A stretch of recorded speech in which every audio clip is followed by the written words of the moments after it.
அன்பர்களுக்கு வணக்கம். இன்றைக்கி தொகுப்புலேயும் நம்ம விதி என்பது என்ன அப்படிங்கிறத பற்றி பேச போகிறோம். விதியை மதியால் வெல்லலாம் அப்படின்னு சொல்கிறாங்க. அந்த விதியை மதியால் வெல்லலாம் அப்படிங்கிறது கூட ஒரு விதி தான் அப்படின்னு தான் நம்ம வாதிடுறோம். அப்போ விதியை யாராலையும் வெல்ல முடியாது. விதி என்ன இருக்கோ அதுதான் உங்களுக்கு நடக்கும். அப்படி தான் நீங்கள் சிந்திப்பீங்க. அப்படி தான் உங்களை கொண்டு போய் ஒரு விஷயத்தில் அது மாட்டிவிடும். அப்போ இந்த சிந்தனை அப்படிங்கிறது தான் முக்கியமான காரணம். அந்த சிந்தனைன்னு அப்படின்னு சொல்கிறது நம்ம மனம்னு சொல்கிறோம். இப்போ மனதில் என்ன தோணுதோ இப்போ அதை நம்ம உடனே செய்கிறோம். அப்படி செய்யும்பொழுது அது நல்லதாகவும் நடக்குது, கெட்டதாகவும் நடக்குது. சில பேருக்கு பார்த்தா கெட்டதே தொடர்ந்து நடந்துக்கிட்டே இருக்குது. சில பேருக்கு உடனே கிளிக் ஆகி வேகமாக அவங்க முன்னேற்றம் இருக்குது, நிம்மதியாக இருக்காங்க வாழ்க்கையில். அப்போ அது அவர்களுடைய விதி, இது உங்களுடைய விதி.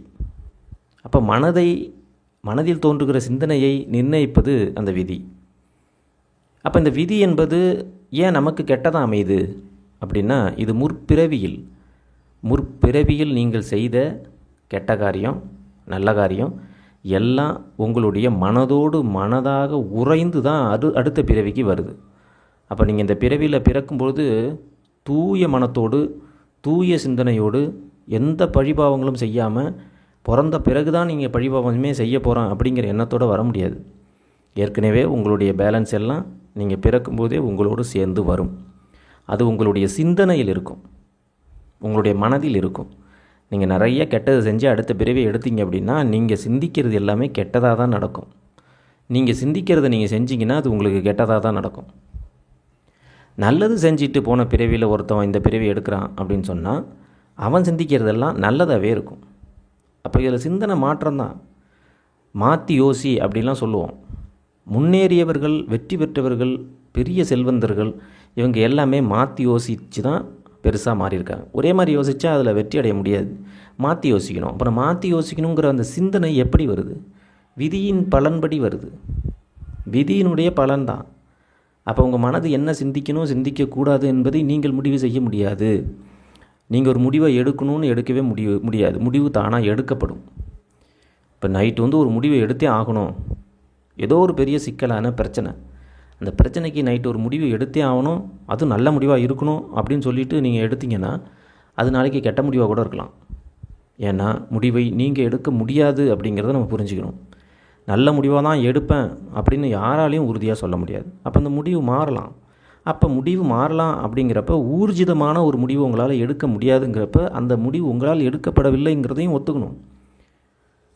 அப்போ இந்த விதிப்படி தான் அந்த விதிப்படி தான் அந்த முடிவு எடுக்கப்படுகிறது. அந்த முடிவு எப்படி இருக்கணும்? நல்லதாக இருக்கணும்னா நீங்கள் நல்லதே செய்யணும், நல்லதே செஞ்சுருக்கணும். முற்பிறவியினுடைய பலன் கூட இப்போ வரும், பாதிக்கும்னு சொல்கிறாங்க. இப்பிறவியில் நடக்கிறது பிற்பகுதியில் பாதிக்கும்னு நம்ம சொல்கிறோம். தெய்வம் நின்று கொள்ளும் சொல்கிறதுக்கு அதுதான் அர்த்தம். அப்போ எப்பிறவியிலையும் துன்பங்கள், பாவங்கள், துரோகங்கள், இதெல்லாம் தீய குணத்திற்குரிய செயல்கள், இது எல்லாத்தையும் செய்யாமல் புண்ணியங்கள், நல்ல வழியில் ஒழுக்கமாக செயல்படுவது போன்ற விஷயங்களை நம்ம செஞ்சுட்டு இறைபால் அன்பு செலுத்தி வந்தோம் அப்படின்னு சொன்னால் நமக்கு இதன் பிறகு கிடைக்கக்கூடிய அடுத்த பிறவி கிடைக்காம இருந்தால் ரொம்ப சந்தோஷம். அப்படி கிடைத்து விட்டால் அடுத்த பிறவியில் நீங்கள் சிந்திக்கக்கூடிய, மனதளவில் நீங்கள் சிந்தித்து முடிவெடுத்து செயல்படுத்தக்கூடிய அந்த செயல் என்பது வெற்றிகரமாக இருக்கும். உங்கள் வாழ்க்கை மென்மேலும் உயரும்.